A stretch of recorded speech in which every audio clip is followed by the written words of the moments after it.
Time to install your new sheer shades from Blindster. We're here to help you along the way. First, make sure you have these tools handy, as well as all the original package contents. Now, let's get started by installing the mounting brackets. Each comes with holes for either an inside mount or outside mount. Placement will be a bit different, but the process will be similar for each. To install an inside mount, mark 2 to 3 inches from each window jamb for bracket locations.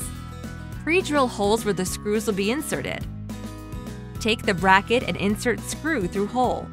Using the drill, screw in the installation brackets to the window frame.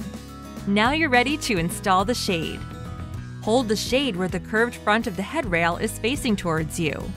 Then, slide the headrail into the installation brackets. With the headrail in place, push up over each bracket until it clicks into place. This is a finished inside mount. When completing an outside mount, your finished product should look like this. And just like that, you're done! Pat yourself on the back and admire your new shade.